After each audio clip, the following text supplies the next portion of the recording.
Okay, today I want to talk a little bit about writing, which is a really big portion, a fifth of the AVID elements. If you remember WICR, that stands for writing, inquiry, collaboration, organization, and reading. Writing is our first one, and so we are going to spend some time this week getting used to the format that the high school uses. I know, or I'm pretty sure, that at the middle school you guys used something called RACES. Here's the deal, guys. What we're going to be talking about today and this week isn't that much different than RACES. It's just a different acronym. They're just different words and phrases, but it's essentially the same meaning. So what we use at the high school is called MEL-Con, and it stands for Main Idea, Evidence, Link, and Conclusion.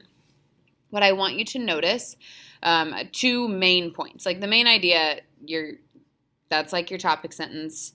The conclusion is summarizing what you said in your paragraph. These two are kind of what I want to focus on and why we chose this at the high school. Hold, please. Students in C and upper and lower A classrooms are dismissed. All students are dismissed. Have a great weekend. Okay, sorry about that. So I want to focus on these. This is kind of why we at the high school chose MEL-Con, because the beauty of MEL-Con is that you can repeat evidence and link as many times as you want. So you might have, and this year you will probably start with a lot of paragraphs that just have one, maybe two pieces of evidence and one or two links. When you get to college, you might have 10 pieces of evidence plus links. Every time you give a piece of evidence, you want to link it to your main idea. So very importantly, I still have some juniors who, for some reason, think that this link means like hyperlinking to a website or source. That is not what the link is. The link is telling me, your reader, how the piece of evidence you give, which might be a quote, it might be an example, it might be a story, it might be a fact, statistic, etc. The link is telling me how that piece of evidence supports your main idea or topic sentence. So again, just in a little more detail. The main idea is what you're trying to prove in this paragraph. It's the main idea, shockingly, the topic sentence. If you are writing an essay about your 3 favorite foods, the main idea of your first paragraph is going to introduce your first favorite food. So, to begin, pizza is one of my favorite foods. Your evidence is going to give rationale to support this main idea, and the link is going to explain why. Now, I'm going to be honest. The link sometimes feels repetitive. You're like, don't you already understand how the evidence supports the main idea? And I understand where that kind of thinking might come into play, but I want to be clear that as your writing progresses, your evidence could get really long, and it could get really wordy, and it could get really academic languagey.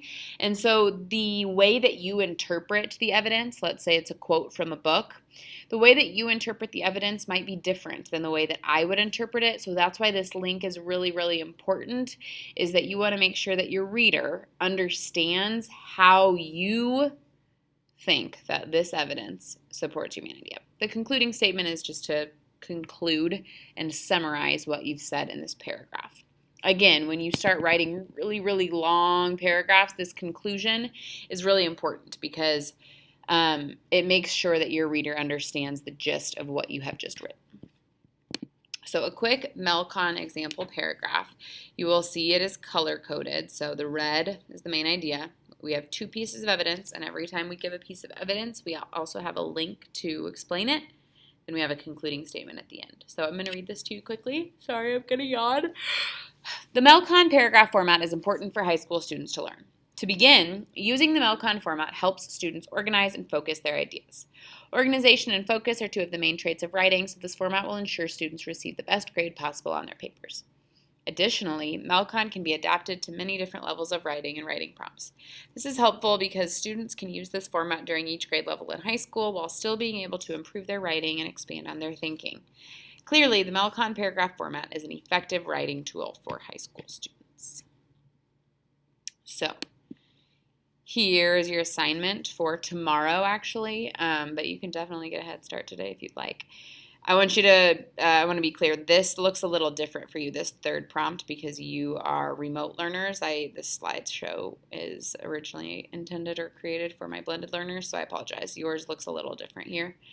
You are just choosing one of these and you are going to write me a MEL-Con paragraph, please use this video to help you go back and review what each of the parts are.